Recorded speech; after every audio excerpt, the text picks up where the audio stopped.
नमस्कार स्टूडेंट्स, एक बार फिर आपका स्वागत है हमारे सेशन में जिसमें हम शुरू करने वाले हैं फिल इन द ब्लैंक्स, जो कि अभी तक एसएससी के प्रीवियस ईयर क्वेश्चन पेपर्स में आ चुके हैं और इन्हें हमने किरण पब्लिकेशन से लिया है। मैं आपको बता देना चाहता हूं कि हम किरण पब्लिकेशन का 2023 एडिशन फॉलो कर रहे हैं जिस पर लिखा हुआ है 16,500 प्लस।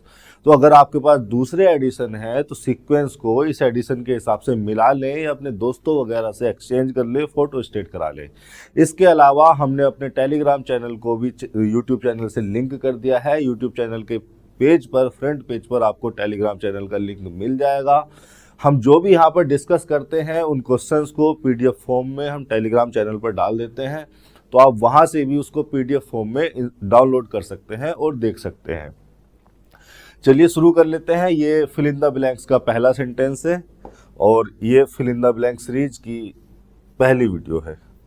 ये आपके सामने पहला लिखा हुआ है sentence, the company let me time of work. देखिए, फिल इन द ब्लैंक हो, चाहे सेंटेंस इंप्रूवमेंट हो, चाहे कॉमन एरर हो, चाहे क्लोज टेस्ट हो, या एक्टिव पैसिव हो, या डायरेक्ट इनडायरेक्ट हो, या ग्रामर का और भी कोई पार्ट हो, ये सारी की सारी चीज़ें करने के लिए ही आपको ग्रामर की अंडरस्टैंडिंग तो चाहिए ही चाहिए। इसके साथ साथ आपकी वोकैबुलरी भी सही होनी चाहिए। आपको पता होना चाहिए कि किस वर्ड का जो मीनिंग है उस मीनिंग के साथ उसका क्या फंक्शन होता है, किस तरह से वो बिहेव करता है, क्या और उसके मीनिंग हो सकते हैं, क्या और उसके फंक्शन होते हैं।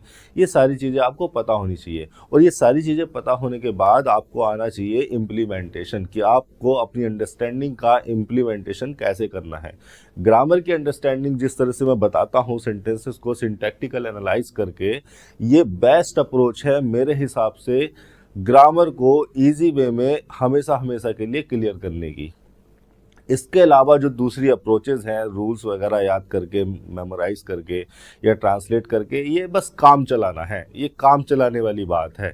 ये आपको इंग्लिश नहीं सिखाती है, आपको मेमोराइज करना, याद करना सिखाती है। अगर आपको किसी लैंग्वेज को जानना है, समझना है, तो आप उसकी स्ट्रक्चर को समझो। वही हम यहाँ पर करते हैं। इस सेंटेंस के साथ भी हम वही करेंगे। हम देखेंगे कि किस सेंटेंस में किस वर्ड को इस सेंटेंस में किस वर्ड को अप्रोप्रिएट होना चाहिए, यहाँ जो ब्लैंक दिया हुआ है आपको किस वर्ड को यहाँ पर फिल करना चाहिए। देखिए, सबसे पहले तो ये बता दूं, कंपनी नाउन है और ये आर्टिकल है और ये हो गई आपकी नाउन फ्रेज जो कि सब्जेक्ट के फंक्शन में है। लेट यहाँ पर मेन वर्ब हो गई और इस मेन वर्ब का चूंकि ट्रांजिटिव वर्ब है तो ट्रांजिटिव एक्शन है, तो ट्रांजिटिव वर्ब के बाद तो उसका ऑब्जेक्ट आ गया। अब देखिए, यहाँ पर जो भी आना है, लेट का नेचर ऐसा है, ये पॉजिटिव सेंस में आ जाती है। जैसे मैं लिखूं have, let, make, bid, help, got, ये और भी हो सकती हैं। ईटीसी लिख देता हूं मैं। ये ऐसी वर्ब्स हैं जो कि पॉजिटिव सेंस में आ जाती हैं। पॉजिटिव सेंस का मतलब है कि किसी को कोज करना, किसी पर्सन को कोज करना कुछ करने के लिए। मेक समवन डू समथिंग, किसी से कुछ करवाना। अब ये पॉजिटिव सेंस में आ जाती है, तो इनके बाद जो ऑब्जेक्ट होता है और उसके बाद जो भी लिखा जाता है वो एक तरह से ऑब्जेक्ट कॉम्प्लीमेंट ही होता है, या कोई एक ऐसा वर्ड होता है या कोई एक ऐसी वर्ब होती है जिसका जो डूअर होता है, ये मी ही उसका सब्जेक्ट या डूअर कहा जा सकता है। यानी कि उस काम को करने वाला ये मी होगा। अब देखो, ये जो सारी की सारी वर्ब है ना, have, let, make, bid, help, got को हटाकर, ये अपने बाद ऑब्जेक्ट कॉम्प्लीमेंट के रूप में बेयर इन्फिनिटिव को लेती है। बेयर इन्फिनिटिव कुछ और नहीं, इन्फिनिटिव में टू हटा दो, ये टू V1 इन्फिनिटिव होता है, टू हटा दो, यानी कि बेस फॉर्म को, बेस टू हमने हटा दिया इन्फिनिटिव से, तो ये बन गया बेयर इन्फिनिटिव। बेयर का मतलब होता है अनकवर्ड, नंगा। तो ये जो बेस फॉर्म होती है वर्ब की फर्स्ट फॉर्म, इसी को बेयर इन्फिनिटिव कहा जाता है। अभी बेयर इन्फिनिटिव क्यों लेते हैं हम, ये मैं अभी बताऊंगा। बेयर इन्फिनिटिव ले आता है इन वर्ब के साथ। गोट का कुछ मीनिंग ऐसा है, गोट का फंक्शन ऐसा है कि इसके साथ आप इन्फिनिटिव लेकर चलेंगे। अगर ऑब्जेक्ट कॉम्प्लीमेंट के रूप में लेना है, ऑब्जेक्ट कॉम्प्लीमेंट होगा ही नहीं, पहली बात। वो ऑब्जेक्ट कॉम्प्लीमेंट होगा तो वो बेयर इन्फिनिटिव ही होगा। 2+V1 एक अलग स्ट्रक्चर, एक अलग फंक्शन में आ जाता है, वो इन्फिनिटिव होता है। गोट के साथ आप 2+V1 लगाएं, इन्फिनिटिव लगाएं, बाकी इन वर्ब्स के साथ आप बेयर इन्फिनिटिव लगा सकते हैं। कुछ और वर्ब्स भी हैं जिनको परसेप्शन वर्ब्स कहा जाता है, जैसे watch, see, hear, feel, notice, etc लिख देता हूं मैं। ये जो वर्ब है इनके साथ भी बेयर इन्फिनिटिव आ सकता है, हालांकि और फॉर्म भी आ सकती है, लेकिन बेयर इन्फिनिटिव भी आ सकता है और प्रेजेंट पार्टिसिपल भी आ सकता है। अभी मैं बताऊंगा कि क्यों इनके साथ बेयर इन्फिनिटिव भी और प्रेजेंट पार्टिसिपल दोनों आ सकते हैं, और ये ऐसी इनमें पॉजिटिव सेंस है तो इनमें ऐसा क्या है कि इनके साथ बेयर इन्फिनिटिव आना चाहिए। तो यहाँ पर अगर हम बेयर इन्फिनिटिव लगाने की कोशिश करें तो बेयर इन्फिनिटिव तो वर्ब की फर्स्ट फॉर्म है, तो सीधे सीधे आपका पहला ऑप्शन हो गया टेक। टेकिंग नहीं होगा, टू टेक नहीं होगा, टुक तो बिल्कुल ही नहीं होगा। यहाँ पर सबसे सही ऑप्शन हो गया आपका टेक। ये हो गया आपका पहला सेंटेंस, पहला ऑप्शन। अब देखिए समझ लेते हैं कि ये वर्ब्स है क्या, इन वर्ब्स में के नेचर में ऐसा क्या है कि इनके साथ हम बेयर इन्फिनिटिव यूज कर रहे हैं। जैसे मैंने एक सेंटेंस लिखा, she let me play all the work all the time. ठीक है, वही फिर मैं दोबारा से बात रिपीट कर देता हूँ। ट्रांजिटिव वर्ब, उसके बाद ऑब्जेक्ट, और ये जो है ये चूंकि डायरेक्ट ऑब्जेक्ट इसको कहा जाता है, लेट का डायरेक्ट ऑब्जेक्ट है, ये ऑब्जेक्ट ही इस काम को कर रहा होता है, प्ले को कर रहा होता है। तो ये जो वर्ब लगाई गई है यहाँ पर, जिसको हम बेयर इन्फिनिटिव कह रहे हैं, ये वर्ब लगाई गई है इस ऑब्जेक्ट के लिए, तो इसको ऑब्जेक्ट कॉम्प्लीमेंट कहा जा सकता है। अब ऐसा नहीं है कि ऑब्जेक्ट कॉम्प्लीमेंट मैंने कह दिया, कोई और ग्रामरियन कुछ और कह रहा है इसको, तो आप उससे लड़ने लगोगे। ये बनी बनाई टर्म्स होती हैं, ऑब्जर्व करके बना दी जाती हैं। अब चूंकि प्ले एक बेयर इन्फिनिटिव था, लेकिन बेयर इन्फिनिटिव होते तो नॉन फाइनाइट वर्ब ही है, और वो ट्रांजिटिव वर्ब है। ट्रांजिटिव वर्ब ने, अच्छा सॉरी, प्ले को इंट्रांजिटिवली यूज किया गया है। ऑल द टाइम जो लिखा हुआ है ये तो एडवर्ब ऑफ टाइम लिखा हुआ है, ये एडवर्ब ऑफ टाइम लिखा हुआ है। प्ले ऐसी वर्ब है जो ट्रांजिटिवली और इंट्रांजिटिवली दोनों तरह से यूज हो सके। ये आपके सामने सेंटेंस लिखा हुआ है। अब देखो मैं आपसे बड़ी बेसिक सी ऑब्जर्वेशन आपको सिखाना चाह रहा हूं। यहाँ पर ये जो प्ले है जिसको हमने वर्ब के रूप में इस्तेमाल किया है, इस प्ले का मतलब क्या है आप जानते हैं? इसका मतलब, इसका मीनिंग आप अच्छी तरह से जानते हैं, बचपन से यूज कर रहे हैं इस वर्ब को। लेकिन इस वर्ब के बारे में ध्यान दें तो ये एक एक्शन को रिफर करती है। कोई भी जो वर्ब होती है वो एक्शन को रिफर करती है या फिर स्टेट को। यानी कि यहाँ पर मैं लिख देता हूँ, जनरल वे में लिख रहा हूँ, ये वर्ब तो स्पेसिफिकली एक एक्शन को रिफर कर रही है, लेकिन जो कोई भी वर्ब होती है या तो वो किसी स्टेट को रिफर करती है या फिर वो किसी एक्शन को रिफर करती है। स्टेट को रिफर करने वाली वर्ब को स्टेटिव वर्ब कहा जाता है, एक्शन को रिफर करने वाली वर्ब को एक्शन वर्ब कह दिया जाता है। इतनी बात तो बड़ी सिंपल है। अब देखो अगर मैं यहाँ पर प्ले लिख रहा हूं तो इसका मतलब उसने जो अलाउ किया, लेट का मतलब allow, allow someone to do something. Let का मतलब है allow someone to do something, allow someone to do something. तो यहां पर जो शी ने अलाउ किया मी को, स्पीकर को, आई को, मतलब मुझे, वो उसने अलाउ पूरी इस एक्टिविटी को किया, पूरे इस एक्शन को अलाउ किया। इसी मीनिंग को कन्वे करने के लिए कि पूरे के पूरे एक्शन को अलाउ किया गया, इसी मीनिंग को कन्वे करने के लिए हम प्रीफर करते हैं बेयर इन्फिनिटिव।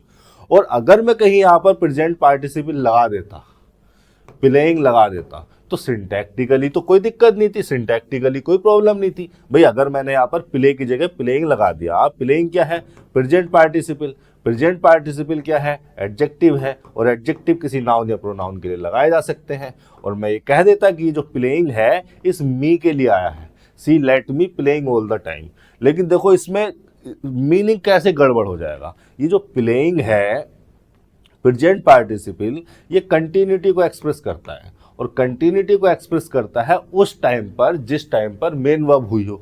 मेन वर्ब वाला एक्शन जिस टाइम पर होता है उसी टाइम पर कंटिन्यूटी को एक्सप्रेस करता है प्रेजेंट पार्टिसिपल अगर कोई लगाए तो। वर्ब की ING form direct indirect way में कहीं ना कहीं किसी न किसी तरीके से कंटिन्यूटी को एक्सप्रेस कर ही देती है। उसके मूल में ये है, उसके फंडामेंटल में, उसके बेस में, उसके नेचर में ये है।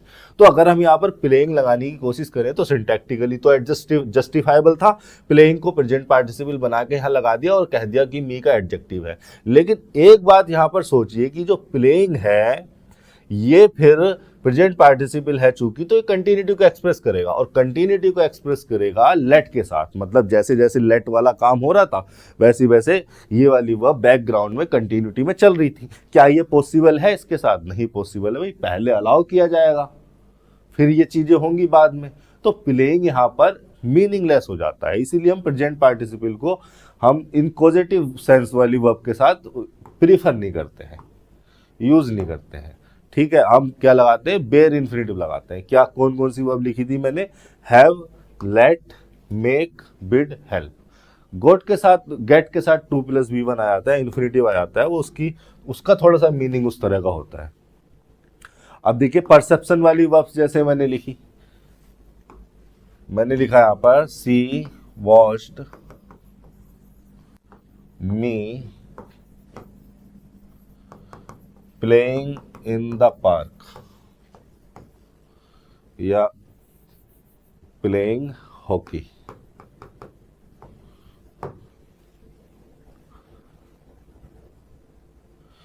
पहली सेंटेंस लिखते हैं इन द पार्क।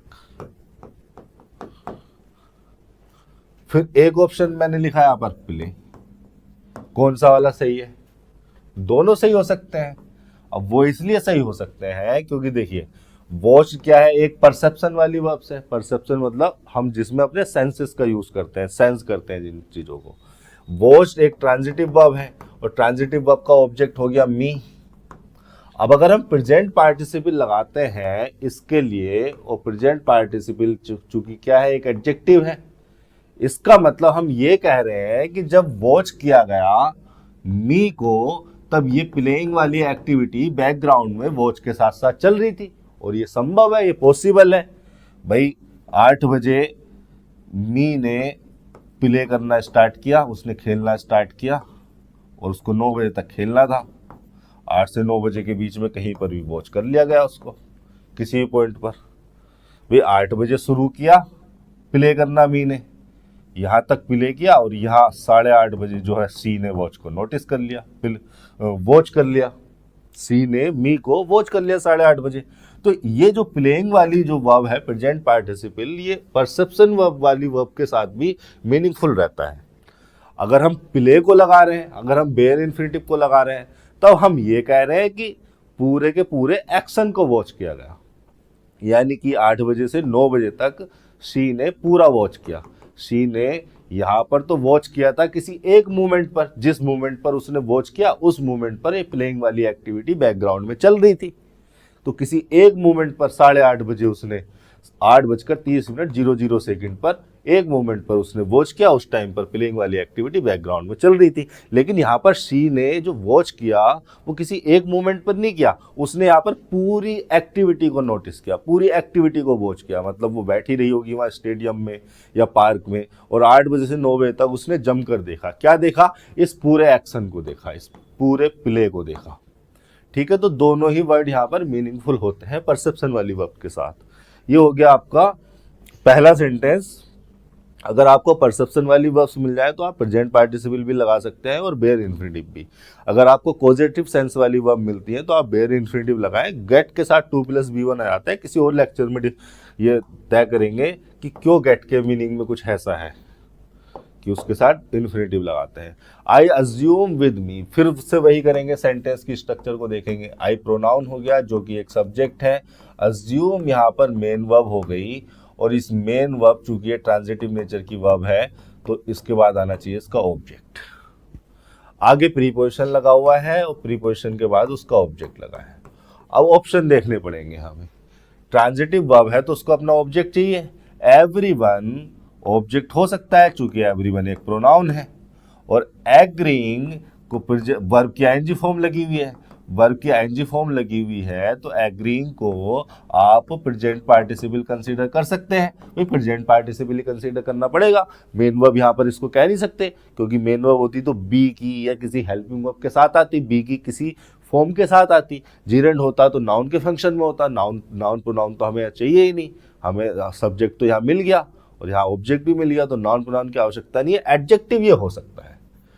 तो सिंटैक्टिकली तो ये सही हो रहा है। अगर मैं लिखूं I assume everyone agreeing with me, तो सिंटैक्टिकली स्ट्रक्चर में कोई प्रॉब्लम नहीं है। लेकिन ध्यान देने वाली बात यह है कि अब हमने ट्रांजिटिव वर्ब अज्यूम का ऑब्जेक्ट बना दिया एवरीवन को। क्या सेंटेंस का ऑब्जेक्टिव मीनिंग कुछ ऐसा है कि एवरीवन को अज्यूम किया गया? क्या एवरीवन को अज्यूम किया जा सकता है? चलो किया, मान भी लेते हैं कि किया जा सकता है किसी हाइपोथेटिकल वर्ड में, लेकिन सोचने वाली बात यह है कि यहां पर क्या सेंटेंस का ऑब्जेक्टिव मीनिंग ऐसा है कि अज्यूम किया गया एवरीवन को? एवरीवन को अज्यूम नहीं किया गया। एवरीवन कुछ ऐसा है ही नहीं। एवरीवन का मतलब एवरी पर्सन से है। क्या एवरी पर्सन को अज्यूम किया गया? नहीं, सेंटेंस में एवरीवन को अज्यूम नहीं किया जा रहा। अज्यूम किया गया है किसी इंफॉर्मेशन को, और वो इंफॉर्मेशन लिखी हुई है डैट कंजंक्शन लगाकर, इस ऑप्शन में, दूसरे में और तीसरे में। अब दूसरे और तीसरे को चेक करेंगे, इसलिए पहला भी गलत हो गया, तीसरा भी गलत हो गया। तीसरे में भी हमने अज्यूम, अगर तीसरा भी लिखते हैं अज्यूम, अज्यूम जो कि ट्रांजिटिव वर्ब है, उसका ऑब्जेक्ट हम उसमें भी एवरीवन को बना देते हैं तीसरे ऑप्शन में। हालांकि आगे हमने इन्फिनेटिव लिखा है, उस इन्फिनेटिव को हम नाउन, एडजेक्टिव या एडवर्ब कुछ जस्टिफाई कर सकते थे सिंटैक्स के हिसाब से, लेकिन मेन गड़बड़ तो हमारी यही हो गई कि एवरीवन को हमने अज्यूम का ऑब्जेक्ट बना दिया। तो इसलिए पहला और तीसरा ऑप्शन तो हटा दो। दूसरे और चौथे ऑप्शन में एक कंजंक्शन लगाकर एक इंफॉर्मेशन को लिखा गया है, और कंजंक्शन लगाने की जरूरत बिल्कुल पड़ेगी क्योंकि आपने एक दूसरी क्लोज इंट्रोड्यूस कर दी। अगर आप यहाँ पर, ये सब्जेक्ट है और ये मेन वर्ब है, एक क्लोज हो गई, और यहाँ पर आप एवरीवन को सब्जेक्ट ही कंसीडर करेंगे और एग्रीज को क्या कहेंगे? मेन वर्ब है। तो ये हो गई आपकी दूसरी क्लोज। तो अगर दो क्लोज लगा दिया आपने, तो आपको डेट कंजंक्शन लगाना पड़ेगा, वो लगा दिया आपने, एवरीवन को सब्जेक्ट बनाया। अब उसके बाद क्या लगाओगे आप? एग्रीज। तो आपका इसी वजह से दूसरा ऑप्शन सही हो जाता है। चौथा ऑप्शन भी मैं गलत कहूंगा, क्योंकि हमने अगर डेट कंजंक्शन लगा दिया, देखिए डेट प्रोनाउन भी हो सकता है, डिटर्मिनर भी हो सकता है, एडवर्ब भी हो सकता है, लेकिन प्रोनाउन होगा तो सब्जेक्ट ऑब्जेक्ट के फंक्शन में होगा। वो फंक्शन हमें डेट का यहाँ पर चाहिए नहीं। डिटर्मिनर अगर कंसीडर करोगे तो फिर एवरीवन को प्रोनाउन से पहले डिटर्मिनर कैसे लगाओगे? वो फंक्शन भी इसका नहीं आ पाएगा। एडवर्ब का फंक्शन भी यहाँ नहीं आ पाएगा, क्योंकि एडवर्ब तो एडजेक्टिव वगैरह को मॉडिफाई करते हैं, यहाँ तो आपने प्रोनाउन लिख रखा है। तो डेट को कंजंक्शन ही कंसीडर करना पड़ेगा। डेट अगर कंजंक्शन है तो उसके बाद एक क्लोज लिखी होनी चाहिए थी। भाई कंजंक्शन क्यों लगाते हैं हम? किसी क्लोज को जोड़ने के लिए। क्या ये क्लोज है? ये क्लोज नहीं है, तो फ्रेज लिखी है। एवरीवन लिखा हुआ है प्रोनाउन और आगे लिखा हुआ है इन्फिनेटिव। इसीलिए चूंकि ये फ्रेज है और हमने डेट कंजंक्शन लगा दिया था, जिसके हिसाब से हमें कोई क्लोज ही लिखनी थी, तो हमारा दूसरा ऑप्शन इस ब्लैंक में आना चाहिए। डेट कंजंक्शन के साथ एक क्लोज जोड़ के लिखी हुई है। चूंकि एवरीवन को डिस्ट्रीब्यूटिव सेंस का माना जाता है, तो उसको सिंगुलर कंसीडर किया जाएगा, उसके साथ एग्रीज एकदम सही है। तो दूसरे का हो जाएगा दूसरा ऑप्शन। आगे चल लेते हैं। क्या लिखा हुआ है? ब्लैंक दिया हुआ है शुरू में, the rain forest is very important if we do not want the flora and fauna found there to become extinct। चलिए पहले शुरू में इसको फिल कर देते हैं, फिर आगे सेंटेंस को इंटरप्रेट करेंगे। रिजर्विंग का मतलब पता है? अब देखो यहां पर आपकी वो कैप काम आएगी। रिजर्विंग का मतलब पता है? रिजर्व का मतलब होता है to keep something for a particular purpose और टाइम। ये मैं लिखवा रहा हूं आपको रिजर्व का मतलब। रिजर्व का मतलब यहां पर जो लिखा हुआ है वो रिजर्विंग लिखा हुआ है, यानी कि रिजर्व की आईएनजी फॉर्म लिखी हुई है, वर्ब की आईएनजी फॉर्म लिखी हुई है। और वर्ब की आईएनजी फॉर्म प्रेजेंट पार्टिसिपल हो सकती है, जीरेंड भी हो सकती है। अब ये प्रेजेंट पार्टिसिपल होगा या जीरेंड होगा, वो सेंटेंस के स्ट्रक्चर को आगे फर्दर नोटिस करने पर पता चलेगा। हालांकि वर्ब की आईएनजी फॉर्म मेन वर्ब भी हो सकती है ना, प्रेजेंट कंटिन्यूअस टेंस में आ जाती है, पास्ट कंटिन्यूअस टेंस में आ जाती है, फ्यूचर कंटिन्यूअस टेंस में आ जाती है। लेकिन वर्ब की आईएनजी फॉर्म जब भी मेन वर्ब होती है ना, तो बी की फॉर्म के साथ आती है। बी यहाँ पर कोई भी हेल्पिंग वर्ब हो रहा होता है, is, am, are, was, were, been, कुछ भी लगा होगा, बी लगा होगा, हेल्पिंग वर्ब लगा होगा। तो मेन वर्ब होने वाला तो इसका है ही नहीं, मेन वर्ब वाला फंक्शन तो इसका हटा ही दो, क्योंकि हेल्पिंग वर्ब इससे पहले कोई लगी नहीं है। तो प्रेजेंट पार्टिसिपल और जीरेंड में से भी कोई एक होगी। क्या होगी वो भी सेंटेंस की जब स्ट्रक्चर देखेंगे आगे तो पता लगा लेंगे। पहले इनकी मीनिंग जान लेते हैं। रिजर्व का मतलब है to keep something for a particular purpose और टाइम। देखिए रिजर्व का एक मीनिंग और हो जाता है। ये तो रिजर्व का मीनिंग तब है जब रिजर्व को मैंने वर्ब कंसीडर किया। रिजर्व को अगर मैं नाउन कंसीडर कर लूं तो इसका एक मीनिंग और निकल के आ जाता है। रिजर्व का मतलब हो जाता है the habit of not showing your feelings and thoughts। कोई पर्सन अगर आपके साथ ऐसा है, आपका कोई दोस्त है जो अपनी फीलिंग्स को, अपनी थॉट्स को शो नहीं करता है, एक्सप्रेस नहीं कर पाता है, चुपचाप रहता है, चार दोस्तों से ही मिलेगा, चुपचाप खड़ा रहेगा, उसको हम रिजर्व कह सकते हैं। उसकी हैबिट को हम रिजर्व कह सकते हैं। रिजर्व हम उस अमाउंट को भी कह सकते हैं जिसको साइड रख दिया गया हो किसी पर्टिकुलर पर्पज या टाइम के लिए, है ना। तो उस मीनिंग में भी रिजर्व आ सकता है। ये नाउन हो गया। रिजर्व जब मैंने नाउन कंसीडर किया। वापस आते हैं अपने क्वेश्चन पर। ये रिजर्व का मीनिंग हो गया। डिस्ट्रॉय का मतलब आप जानते हैं, डिस्ट्रॉय का मतलब to damage something so that it can not be used further. To damage something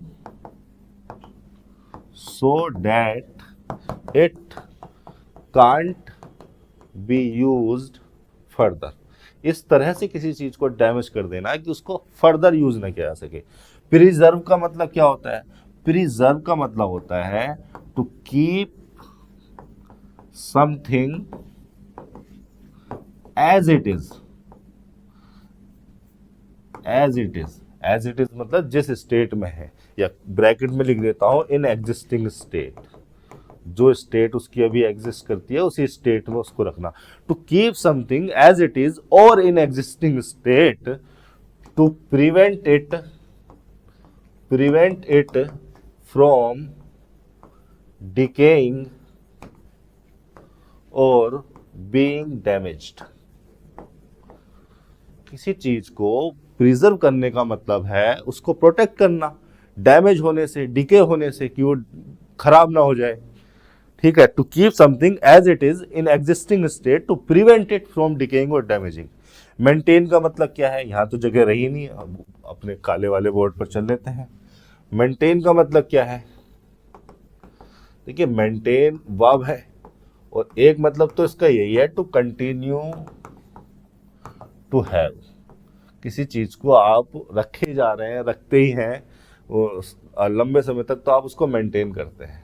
दूसरा इसका मीनिंग आ जाता है to keep something in good condition. To keep something in good condition. अब देखिए, ये जो मेंटेन का जो दूसरा वाला मीनिंग है, ये मीनिंग टू प्रिजर्व, प्रिजर्व के सिमिलर मीनिंग है। प्रिजर्व के सिमिलर मीनिंग है।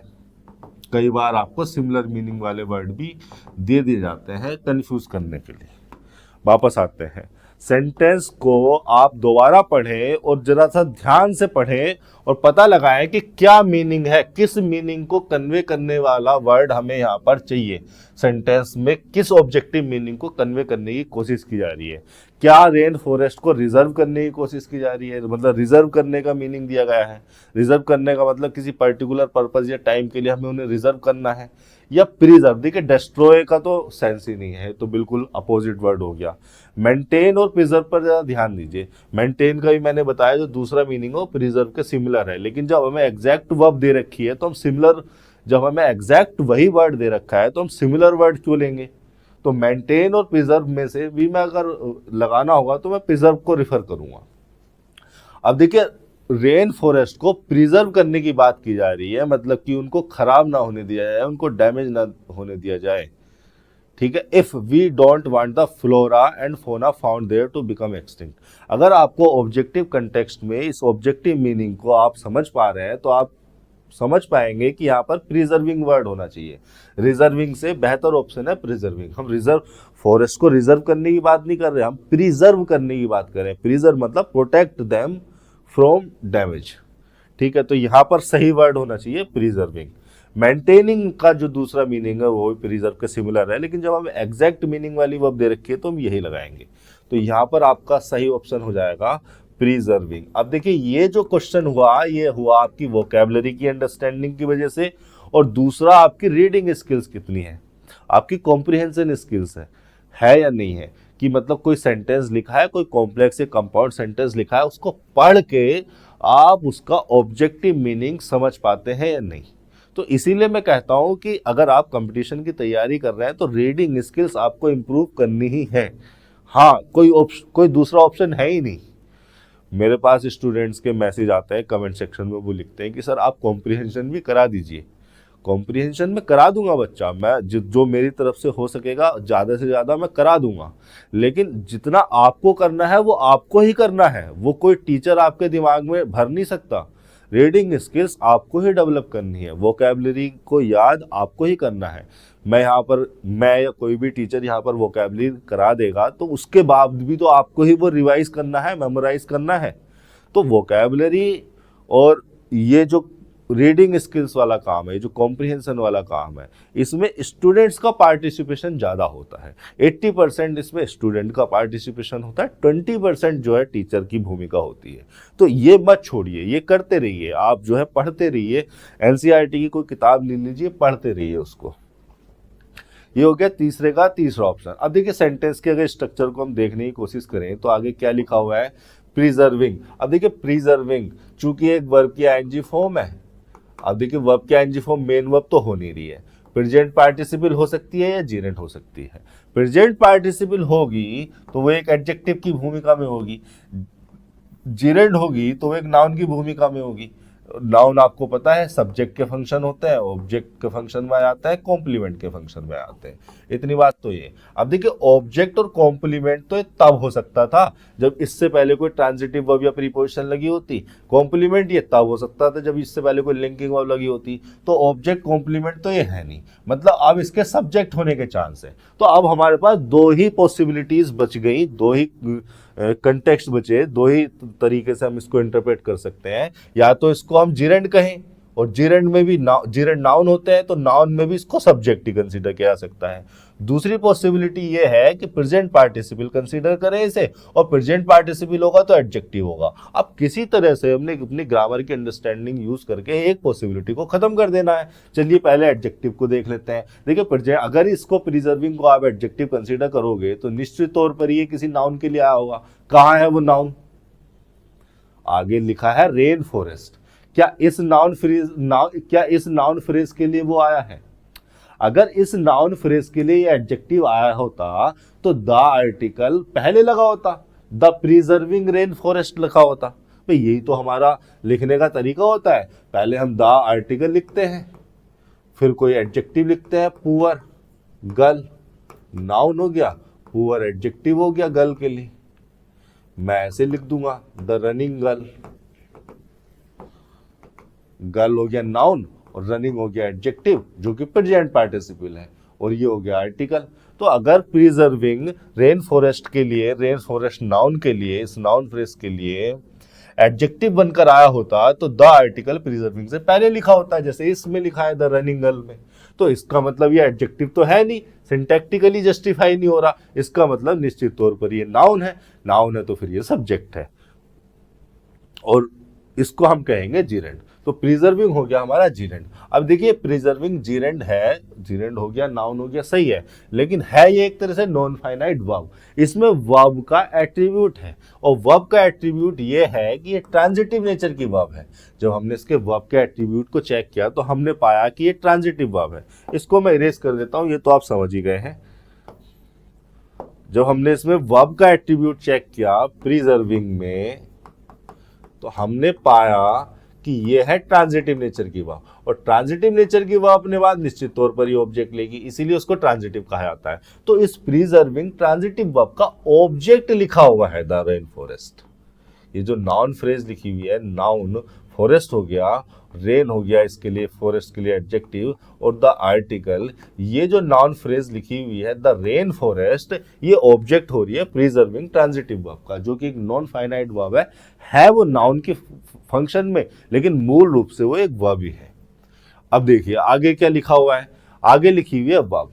चूंकि जीरेंट जो था हमारा वो क्या था, सब्जेक्ट था, और सब्जेक्ट है तो इसको, ये तो एक एक्टिविटी है, इसको सिंगुलर ही कंसीडर करेंगे। सिंगुलर कंसीडर करेंगे तो आगे क्या लिखा हुआ है, उसी के हिसाब से वर्ब लिखा हुआ है, इज। आर नहीं लिखा हुआ, इज लिखा हुआ है। अब देखिए इज क्या है, मेन वर्ब है, या हेल्पिंग वर्ब है। देखिए हेल्पिंग वर्ब होती तो मेन वर्ब की हेल्प करने के लिए आई होती, इसका मतलब कहीं ना कहीं सेंटेंस में मेन वर्ब लगी हुई होती, नहीं लगी। आगे क्या लिखा हुआ है, इंपॉर्टेंट एडजेक्टिव वेरी लिखा हुआ है एडवर्ब उस एडजेक्टिव के लिए, इसका मतलब ये हेल्पिंग वर्ब तो है ही नहीं।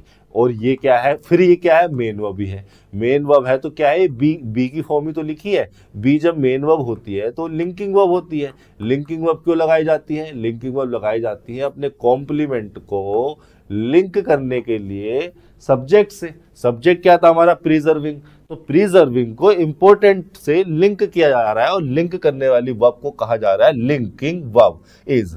ये कॉम्प्लीमेंट हो गया एडजेक्टिव, ठीक है। जो कॉम्प्लीमेंट होते हैं वो सब्जेक्ट के लिए लगाए जाते हैं, और सब्जेक्ट चूंकि नाउन या प्रोनाउन ही होता है तो कॉम्प्लीमेंट भी उस नाउन प्रोनाउन के लिए आने वाला वर्ड है, तो कॉम्प्लीमेंट भी नाउन प्रोनाउन हो सकता है और एडजेक्टिव हो सकता है।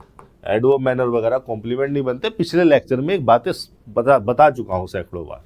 अब यहाँ पर सोचिए कि ये इंपॉर्टेंट एडजेक्टिव प्रिजर्विंग के लिए कॉम्प्लीमेंट हो गया, वेरी लग गया उसके लिए एडवर्ब, क्लोज को यहाँ पर खत्म कर दिया गया, कॉमा लगा दिया गया, उसके बाद इफ लगाया। अब देखिए जो इफ है ये कंजंक्शन की तरह काम करता है, और कंजंक्शन की तरह काम करता है, एक तो एक क्वेश्चंस को इंट्रोड्यूस करने के लिए आ जाता है। क्वेश्चंस को इंट्रोड्यूस करने के लिए आपने जब डायरेक्ट इनडायरेक्ट करते हो तो आप क्वेश्चन को इफ या वेदर से जोड़ के लिख देते हो, तो इफ उस सिचुएशन में क्वेश्चन को इंट्रोड्यूस करने के लिए आ जाता है। दूसरा ये कंडीशन को इंट्रोड्यूस करने के लिए भी आ जाता है, तो यहाँ पर कोई क्वेश्चन तो है नहीं, एक कंडीशन ही है, तो इफ लगाया यहाँ पर किसी कंडीशन को इंट्रोड्यूस करने के लिए। अभी यहाँ पर लगी हुई है वी डू नॉट, मतलब दूसरी क्लोज स्टार्ट हो गई। जब हमने कंजंक्शन लगा दिया तो निश्चित तौर पर ही हम दूसरी क्लोज लिखने वाले हैं। वी हो गया उस क्लोज का प्रोनाउन यानी कि सब्जेक्ट, डू हेल्पिंग वर्ब हो गई, नोट एडवर्ब लग गया। नोट एडवर्ब को लगाया जाता है मेन वर्ब से पहले, इसका मतलब वांट लगी है main verb. Main verb transitive nature की है, ट्रांजिटिव नेचर के बाद उसका ऑब्जेक्ट आ गया फ्लोरा एंड फौना। फौना और फ्लोरा, फौना नाउन हो गया, फ्लोरा भी नाउन हो गया। वनस्पति को जो फ्लावर्स होते हैं, जो ग्रीन वनस्पति होती है, उसको फ्लोरा एंड फौना कहते जाता है। एंड कंजंक्शन से जोड़ा जा रहा है दो नाउन को, और चूंकि आर्टिकल कॉमन था तो उसको पहले लिख दिया, जो कॉमन होता है उसको पहले लिख देते हैं। यहाँ बिल्कुल ऐसे मैथमेटिक्स की तरह यूज करते हैं। ए बी और ए सी को आप लिखेंगे, मैं आपसे कहूँ ए बी और ए सी लिखा है, इसको सिंप्लीफाई करो, तो आप क्या करोगे, ए को कॉमन ले लोगे, बी प्लस सी। अब बी की जगह आपका लिखा है फ्लोरा, और सी की जगह लिखा है आपका फौना, और ए की जगह लिखा है आपका द, और प्लस की जगह हो गया आपका and, the flora and fauna. ठीक है, तो ट्रांजिटिव वर्ब का ऑब्जेक्ट हो गया ये पूरी की पूरी नाउन फ्रेज, और इस नाउन फ्रेज में भी दो नाउन को जोड़ा गया है एंड कंजंक्शन से, जिनके लिए आर्टिकल सेम था तो सेम आर्टिकल को कॉमन ले लिया गया पहले। उसके बाद लिखा है फाउंड। अब ये देखिए वर्ब की थर्ड फॉर्म लिखी है, वर्ब की सेकंड फॉर्म भी कह सकता है कोई बच्चा, इससे कोई जिद्दी बच्चा है ये कह सकता है सर वर्ब की सेकंड फॉर्म कंसीडर करूंगा। बच्चा वर्ब की सेकंड फॉर्म कह तो दोगे इसे, लेकिन जस्टिफाई नहीं कर पाओगे, क्योंकि वर्ब की सेकंड फॉर्म एक ही जगह आती है, पास्ट इंडेफिनिट में, और पास्ट इंडेफिनिट में जब वो वर्ब आती है वर्ब की सेकंड फॉर्म तो वो मेन वर्ब की तरह काम करती है। मेन वर्ब का कोई सब्जेक्ट भी होना चाहिए था, यहाँ तो कोई सब्जेक्ट है ही नहीं। हाँ, इससे पहले एक नाउन लिखा तो है, एक नाउन फ्रेज लिखी तो है, लेकिन वो नाउन फ्रेज तो ट्रांजिटिव वर्ब वांट का ऑब्जेक्ट हो रही है, तो जब इसके पास कोई सब्जेक्ट ही नहीं है तो इसको वर्ब की सेकंड फॉर्म मान नहीं पाओगे, अब इसको वर्ब की थर्ड फॉर्म ही मानोगे। अब बच्चा वर्ब की थर्ड फॉर्म इंग्लिश में कहाँ कहाँ आ जाती है, वर्ब की थर्ड फॉर्म आप अच्छी तरह से जानते हैं, एक तो परफेक्शन दिखाने के लिए आ जाती है, हैव प्लस वर्ब की थर्ड फॉर्म, हैव भी यहाँ नहीं लगा है तो वो सिचुएशन भी हटा दो। दूसरा पैसिव दिखाने के लिए आ जाती है, बी प्लस वर्ब की थर्ड फॉर्म, कोई बी की फॉर्म भी इससे पहले नहीं लिखी है तो ये भी हटा दो। तीसरा वो पास्ट पार्टिसिपल हो जाती है। पास्ट पार्टिसिपल जो लिखे होते हैं वो एडजेक्टिव होते हैं। पास्ट पार्टिसिपल वर्ब की थर्ड फॉर्म क्या होती है, एडजेक्टिव ही होती है। यूं कहिए कि वर्ब की थर्ड फॉर्म जब एडजेक्टिव के फंक्शन में आ जाती है, किसी नाउन प्रोनाउन को मॉडिफाई करने लगती है, उसको क्वालिफाई करने लगती है, उसके बारे में कोई इंफॉर्मेशन देने लगती है, तो उस वर्ब की थर्ड फॉर्म को नाउन मॉडिफायर या एडजेक्टिव कहा जाता है। और ये वर्ब की थर्ड फॉर्म जब एडजेक्टिव होती है तो इन्हीं को पास्ट पार्टिसिपल, ये टर्मिनोलॉजी का खेल है, पास्ट पार्टिसिपल कह दिया जाता है। अब ये जो पास्ट पार्टिसिपल लगा है वर्ब की थर्ड फॉर्म फाउंड, ये किस नाउन के लिए लगा है, ये लगा है फ्लोरा एंड फौना के लिए। अब सवाल आपके सामने दिमाग में ये आना चाहिए था कि सर ये जो वर्ब की थर्ड फॉर्म आपने लगाई है पास्ट पार्टिसिपल जिसे आप एडजेक्टिव कह रहे हो, ये एडजेक्टिव तो नाउन से पहले लिखे जाते हैं।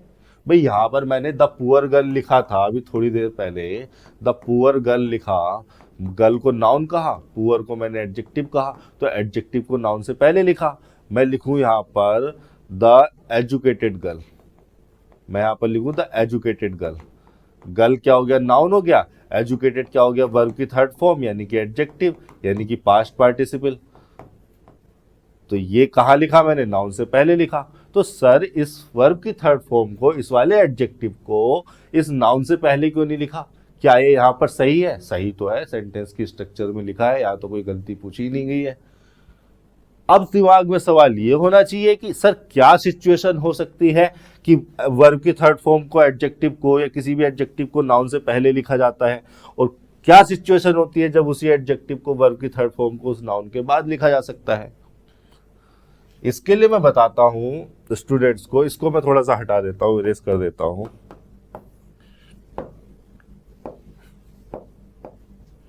ये जो बाद में जो लिखी हुई है ना इन्फॉर्मेशन, ये जो इन्फॉर्मेशन लिखी हुई है, देयर क्या लिखा है, एडवर्ब। टू बिकम एक्सटिंक्ट क्या लिखा है, टू प्लस V1 इन्फिनेटिव। अगर ये इंफॉर्मेशन, यहां पर कोई प्रीपोजिशनल फ्रेज भी हो सकती थी, प्रीपोजिशनल फ्रेज सेंटेंस में अगर ये इंफॉर्मेशन उस एडजेक्टिव के लिए आई है, उस एडजेक्टिव के मीनिंग से रिलेट हो रही है, तो एडजेक्टिव को नाउन से पहले नहीं बाद में लिखो। फिर ध्यान से सुनो मेरी बात को, ये जो इंफॉर्मेशन आपने लिखी थी देयर एडवर्ब, ये किसके लिए लगाया था, फ्लोरा एंड फौना के लिए लगाया था? नहीं, ये लगाया था फाउंड के लिए। देयर क्या है, एडवर्ब, वो प्लेस की तरह काम कर रहा है, देयर हेयर। तो ये जो एडवर्ब आपने लगाया था, ये फ्लोरा एंड फौना के लिए नहीं लगाया था, किसी और वर्ड के नहीं लगाया था, ये वर्ड लगाया था आपने फाउंड के मीनिंग को क्लैरिफाई करने के लिए, फाउंड के मीनिंग में कुछ ऐड करने के लिए, मॉडिफाई करने के लिए। और आगे जो फ्रेज लिखी है इन्फिनेटिव, टू बिकम एक्सटिंक्ट, ये हो सकता है कि फ्लोरा एंड फौना के लिए लिखी हो, लेकिन ये जो इंफॉर्मेशन लिखी है, अगर सेंटेंस में आगे लिखी हुई इंफॉर्मेशन उस एडजेक्टिव के लिए है तो एडजेक्टिव को बाद में लिखा करो। इस कॉन्सेप्ट पे एक सेंटेंस अभी और आएगा, वो शायद कॉमन एरर वाली सीरीज में है, तो वहां पर मैं इसको डिटेल में समझाऊंगा। तो यही वजह है क्योंकि देयर एक ऐसी इंफॉर्मेशन थी जो एडजेक्टिव के लिए आई थी, तो हमने एडजेक्टिव को बाद में लिखा।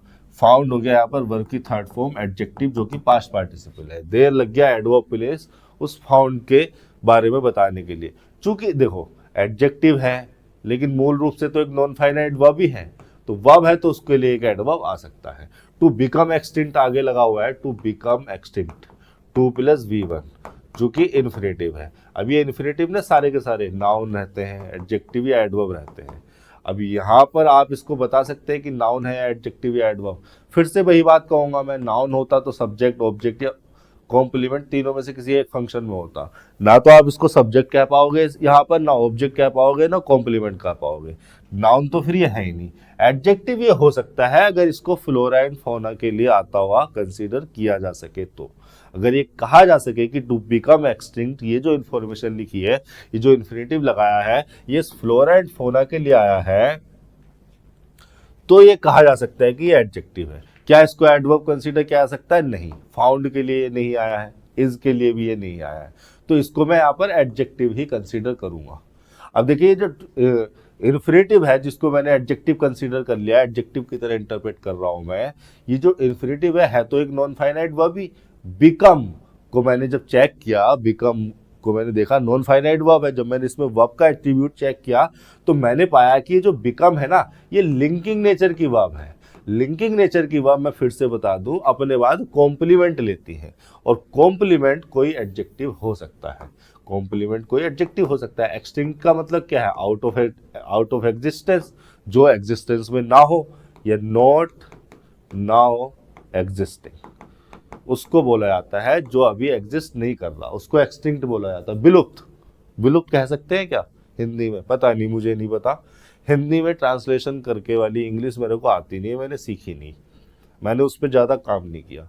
एक्सटिंक्ट का मतलब नॉट नाउ एग्जिस्टिंग, ठीक है, लिंकिंग वर्ब लगी थी तो लिंकिंग वर्ब ने अपने बाद एडजेक्टिव ले लिया जो कि कॉम्प्लीमेंट हो रहा है इसी फ्लोरा एंड फाउना के लिए।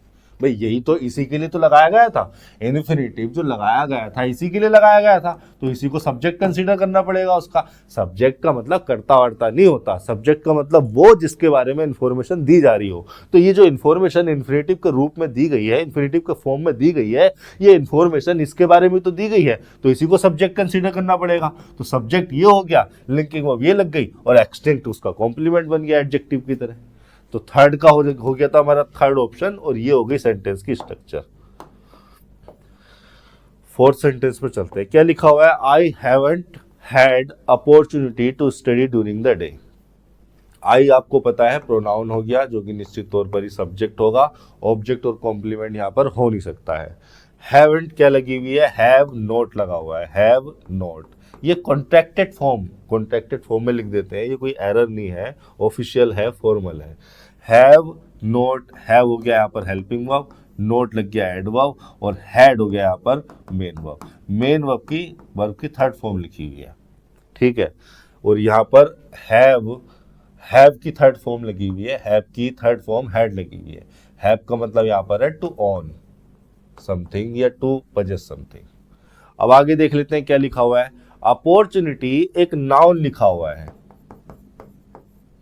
अब चूंकि एक नाउन लिखा हुआ है और ये जो मेन वर्ब हमारी लगी हुई है ट्रांजिटिव वर्ब है, ट्रांजिटिव वर्ब के बाद आना चाहिए उसका ऑब्जेक्ट, और ऑब्जेक्ट आना चाहिए, और ऑब्जेक्ट हो सकता है नाउन या प्रोनाउन, तो नाउन लिखा भी है, ये भी बात सही हो गई। अब इस नाउन से पहले क्या आना चाहिए? क्या वेरी आ सकता है? देखिए वेरी तो आ ही नहीं सकता क्योंकि ये तो एडवर्ब है। नाउन से पहले तो निश्चित तौर पर ही कोई डिटर्मिनर आ सकता है, नाउन से पहले कोई डिटर्मिनर आ सकता है या एडजेक्टिव आ सकता है उसको मॉडिफाई करने के लिए। तो कोई नाउन है तो उसको मॉडिफाई करने के लिए एडजेक्टिव आ सकता है, या फिर उसको डिटरमाइन करने के लिए कोई डिटर्मिनर आ सकता है। इन दोनों पार्ट ऑफ स्पीच के वर्ड ही यहाँ आ सकते हैं, और कोई फंक्शन को और किसी फंक्शन में तो कोई वर्ड आ नहीं सकता, और कोई पार्ट ऑफ स्पीच तो यहाँ लिख ही नहीं सकते। वेरी एडवर्ब हो रहा था इसीलिए मैंने उसको हटा दिया, वो तो अपॉर्चुनिटी के लिए आ ही नहीं सकता। मच भी आ सकता है, मैनी भी, मोर भी। अब देखिए अपॉर्चुनिटी वो इसलिए आ सकते हैं क्योंकि तीनों के तीनों डिटर्मिनर हो जाते हैं। हालांकि ये जो मच है, मैनी है, और ये दोनों प्रोनाउन भी हो जाता है, लेकिन हाँ ये डिटर्मिनर के फंक्शन में रहने वाले वर्ड हैं तीनों के तीनों, तो ये तीनों यहाँ आ सकते हैं। लेकिन कौन सा वाला आना चाहिए ये जानने के लिए जरा अपॉर्चुनिटी के मीनिंग को तो समझ लो। अपॉर्चुनिटी का मीनिंग पता है क्या आपको? मैं बताता हूं। अपॉर्चुनिटी का मतलब हो सकता है अ टाइम और सेट ऑफ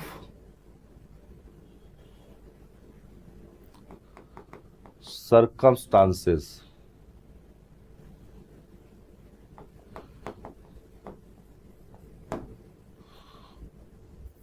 पूरा ही लिख देता हूं, अ टाइम और सेट ऑफ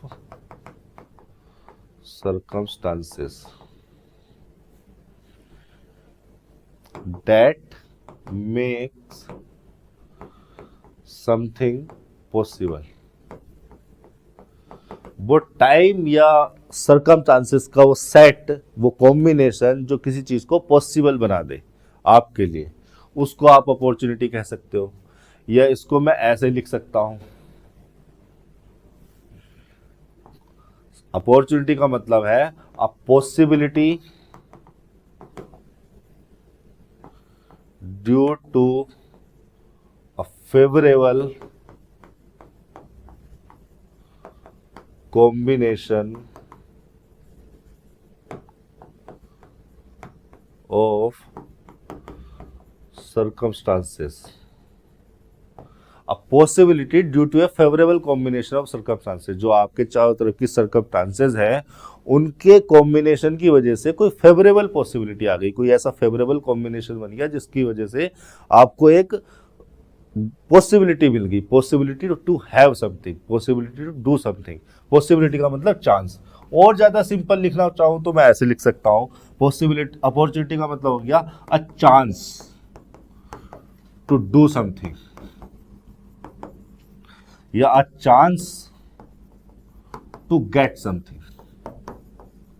ठीक है, और ज्यादा सिंपल लिखना चाहूं मैं तो। अब देखिए इतने सारे मीनिंग में अलग अलग इसलिए लिखवा देता हूं क्योंकि मैं मैं चाहता हूं कि आपके दिमाग में ये शब्दों का खेल समझ में आए।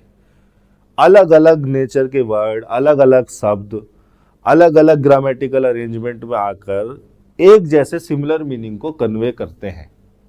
शब्दों के जरा इस खेल को समझिए, इसको अपने दिमाग में पिरो लीजिए। याद करने की जरूरत नहीं है, समझना सीखिए। एक ही बात को मैंने 3 तरीके से लिखवा दिया। और यहां पर मैं आपको बता देना चाहता हूं कि इन तीनों ही मीनिंग में जो वर्ड अपॉर्चुनिटी है ये काउंटेबल भी हो जाता है, काउंटेबल नाउन भी हो जाता है और अनकाउंटेबल नाउन भी हो जाता है। मतलब काउंटेबल और अनकाउंटेबल दोनों तरीके से इसको यूज किया जा सकता है, दोनों ही फंक्शन में आ सकता है। अब देखने वाली बात यह है कि अगर हम इससे पहले मैनी लगाते तो इसका मतलब हम अपॉर्चुनिटी को काउंटेबल नाउन की तरह कंसीडर करते, और अपॉर्चुनिटी को अगर हम काउंटेबल नाउन की तरह कंसीडर करते, काउंटेबल नाउन कंसीडर करते, तो मैनी तो मोर देन वन के लिए है। मैनी का मतलब क्या है? More than one. More than one, more than one को ही मैनी कहा जा सकता है, या उस नाउन के लिए ही मैनी को लगाया जा सकता है जो मोर देन वन हो। और अगर मैनी हम यहाँ पर लगाते, मैनी अपॉर्चुनिटी नहीं होता, फिर मैनी अपॉर्चुनिटीज हो जाता। अपॉर्चुनिटी को प्लूरल लिखा होता, अपॉर्चुनिटी की प्लूरल फॉर्म लिखी होती, तो मैनी तो यहीं से एलिमिनेट हो गया। मोर को हम तब लगाते जब हम कह रहे कंपेरिजन हो रहा हो, कोई और किसी और तरह की चीज यहाँ पर अपॉर्चुनिटी लिखी हो, कोई और सिचुएशन लिखी हो। मोर को हम लगाते हैं कंपैरिजन के सेंस में। डिटरमिनर भी हो जाता है मोर और एडवर्ब भी हो जाता है। तो यहाँ पर आना चाहिए मच। अब हमने अपॉर्चुनिटी को अनकाउंटेबल नाउन की तरह लिया है और अनकाउंटेबल नाउन के साथ हमने क्या लगाया है? मच लगाया है डिटरमिनर के रूप में इस अपॉर्चुनिटी नाउन को डिटरमाइन करने के लिए। तो आपका फोर्थ का थर्ड ऑप्शन सही हो जाता। मोर भी गलत हो जाएगा क्योंकि कोई कंपैरिजन का इंटेंशन नहीं है यहाँ पर। आगे क्या लिखा हुआ है? To study. टू स्टडी यानी कि 2 + V1 क्या हो रहा है? इन्फिनेटिव हो रहा है। फिर से वही बात, इन्फिनेटिव है तो नाउन हो सकता है, एडजेक्टिव या एडवर्ब हो सकता है। नाउन यहाँ पर हो नहीं सकेगा क्योंकि नाउन होने के लिए इसको सब्जेक्ट, ऑब्जेक्ट या कॉम्प्लीमेंट के फंक्शन में होना पड़ेगा। अब ना तो ये यहाँ पर सब्जेक्ट हो सकता है, ना ऑब्जेक्ट, ना कॉम्प्लीमेंट। सब्जेक्ट कब हो सकता? जब इसके बाद कोई मेन वर्ब आ रही होती, कोई कंजंक्शन वगैरह यहाँ लगा होता, कोई दूसरी क्लोज बन रही होती। भाई ये हमारी एक मेन वर्ब थी, ये इस मेन वर्ब का सब्जेक्ट वो हो गया था। अब इसके लिए कहाँ से मेन वर्ब लाए, कंजंक्शन लाए? तो सब्जेक्ट तो टू स्टडी हो नहीं सकता, ऑब्जेक्ट भी ये नहीं हो सकता क्योंकि इससे पहले कोई ट्रांजिटिव वर्ब नहीं लिखी, वो तो नाउन लिखा है। कॉम्प्लीमेंट भी ये नहीं हो सकता क्योंकि इससे पहले कोई लिंकिंग वर्ब नहीं लिखी, वो तो नाउन लिखा है। तो नाउन ये है नहीं। एडजेक्टिव हो सकता है क्या? बिल्कुल हो सकता है। अगर हम ये कह दें कि ये जो टू स्टडी है इन्फिनेटिव, ये अपॉर्चुनिटी के बारे में बताने के लिए आया है कि किस तरह की अपॉर्चुनिटी की बात कर रहे हैं हम, तो इस इन्फिनेटिव को नाउन के लिए आया हुआ माना जा सकता है, कंसीडर किया जा सकता है, और इस इन्फिनेटिव को कहा जा सकता है एडजेक्टिव। अगर इसको हम टू स्टडी को हम ये कह दें कि ये इस मेन वर्ब के लिए आया है, क्या हम ये कह सकते हैं I haven't had much opportunity to study during the day? अगर कोई स्टूडेंट ये कंसीडर कर सकता है, ये कह सकता है कि सर टू स्टडी इन्फिनेटिव को इस वर्ब के लिए आता हुआ मान लो, तो वो इसको एडवर्ब भी कह सकता है, लेकिन मीनिंगफुल हो नहीं रहा, कोई बहुत अच्छा मीनिंग निकल के नहीं आ रहा, तो इसको एडवर्ब कंसीडर न करके आप केवल एडजेक्टिव ही कंसीडर करो। स्टडी को, इन्फिनेटिव को हमने एडजेक्टिव कंसीडर कर लिया, टू स्टडी को, लेकिन है तो वो एक non finite verb. Non finite verb है तो वर्ब का एट्रीब्यूट चेक किया। अभी देखिए स्टडी एक ऐसा वर्ड है, ये ट्रांजिटिवली भी यूज हो सकता है, इनट्रांजिटिवली भी यूज हो सकता है। ऐसी वर्ब को हम कहते हैं एम्बी ट्रांजिटिव वर्ब। एम्बी मतलब अनसर्टेन, जिनका ट्रांजिटिव होना अनसर्टेन हो। तो ये जो स्टडी है यहाँ पर यूज हो रही है इनट्रांजिटिवली, क्योंकि इसके बाद कोई ऑब्जेक्ट नहीं लिखा, आगे लिखी है प्रीपोजिशन, प्रीपोजिशन का लिखा है उसके बाद ऑब्जेक्ट ड्यूरिंग द डे, और ये प्रीपोजिशनल फ्रेज हो गई एडवर्ब ऑफ टाइम। ये हो गया आपका फोर्थ सेंटेंस। पांचवें पर चलते हैं।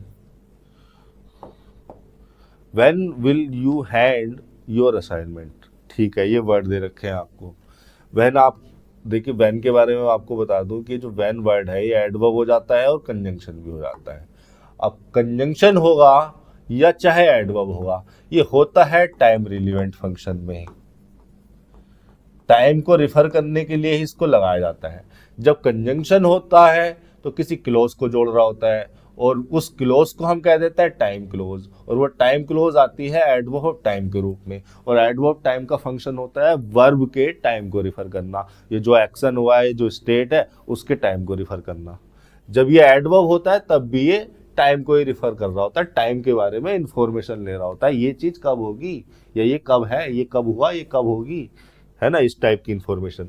तो व्हेन यहाँ पर कंजंक्शन तो है नहीं, क्योंकि एक ही क्लोज लिखी हुई है, सिंपल सेंटेंस है, कॉम्प्लेक्स सेंटेंस तो है ही नहीं, तो व्हेन को मैं कहूंगा यहाँ पर एडवर्ब। इंटेरोगेशन के लिए लगाया जाता है, इंटेरोगेशन के लिए लगाया जाता है, तो इंटेरोगेटिव स्ट्रक्चर हमने यूज भी की गई है, इन्वर्टेड फॉर्म हमने यूज किया है, और WH वर्ड से हमने सेंटेंस को शुरू किया है। विल लगा हुआ है, उसके बाद आपका हेल्पिंग वर्ब, उसके बाद आ गया आपका सब्जेक्ट, जैसे कि हम इन्वर्टेड फॉर्म में, इन्वर्टेड स्ट्रक्चर में करते हैं। हैंड लगा हुआ है यहाँ पर मेन वर्ब। अब इसके बाद लगा हुआ है योर असाइनमेंट, बीच में ब्लैंक है, ब्लैंक में इन चारों ऑप्शन को डालना है, और आप जरा लगाने की कोशिश कीजिए, मैं तब तक यहाँ पर बता देता हूँ। असाइनमेंट हो गया नाउन, और योर हो गया असाइनमेंट के लिए डिटर्मिनर। अब देखो, हैंड इन लगाया जाए या हैंड डाउन लगाया जाए या हैंड बैक या हैंड इनटू लगाया जाए, ये चारों वर्ड जो है एक फ्रेजल वर्ब को जनरेट करेंगे। In, hand down, hand back, hand into, इनके सबके मीनिंग समझ लेते हैं। मीनिंग समझ लोगे तो फिर ये सेंटेंस कर दोगे। ये भी आपका वोकैबुलरी बेस्ड सेंटेंस था। इन फ्रेजल वर्ब्स के मीनिंग अगर आपको पता होंगे तो आप इसको कर पाएंगे, वरना तो फिर आप तुक्के मारते रहेंगे। हैंड इन, हैंड इन का मतलब होता है to give something to a person in authority for their attention. कोई पर्सन जो अथॉरिटी में है उसको कुछ देना कि सर देख लो, ठीक है, गलत है, क्या है, सही है, अटेंशन, उसकी अटेंशन के लिए उसको देना कि सर एक बार आप इसको चेक कर लो, ठीक है। To give something to a person in authority for their attention. जैसे आप किसी भी डिपार्टमेंट में काम करोगे, कहीं पर भी कोई भी जॉब करोगे, तो आप किसी भी चीज़ को, अगर आपसे कोई लेटर लिखने के लिए कहा गया है या आपसे कोई फाइल तैयार करने के लिए कही गई है, तो आप उस फाइल को तैयार करके अपने सीनियर को एक बार दिखाओगे कि सर आप इसको चेक कर लें, इसमें कहीं कोई दिक्कत तो नहीं है, मतलब ठीक है या नहीं है, आप इसको ओके कर दें। फिर वो अपने सीनियर को दिखाएंगे, ये ऐसा कुछ होता होगा। तो हैंड इन इस मीनिंग को कन्वे करती है। दूसरी क्या वर्ब थी हमारी? Hand down. हैंड डाउन का मतलब होता है to back with, to back with. Spelling तो शायद यही है, BEQUEATH। स्पेलिंग में भाई देख लेना यहाँ पर, मुझे तो लग रहा है यही है। हैंड डाउन का मतलब होता है to pass something on to a younger generation, younger generation और सक्सेसर। ग्रैंडफादर की प्रॉपर्टी हैंड्स डाउन कर दी जाती है ग्रैंडसन को, है ना। ग्रैंडफादर की जो प्रॉपर्टी होती है वो पास ऑन हो जाती है ग्रैंडसन को, यही होता है ना इंडिया में। तो इसी मीनिंग को कन्वे करती है, to pass something on to a younger generation और सक्सेसर। हैंड डाउन कर देना, pass something on. Hand back, hand back का मतलब हो गया टू गिव और return something to a person who is actual owner. किसी से कोई सामान लिया था काम चलाने के लिए, उसको वापस कर दिया, हैंड बैक कर दिया, जो उसका एक्चुअल ओनर था उसको लौटा दिया, हैंड बैक। टू गिव और return something to a person who is actual owner. फिर एक हमारी फ्रेजल वर्ब थी हैंड इनटू। हैंड इनटू जैसा कुछ होता नहीं है।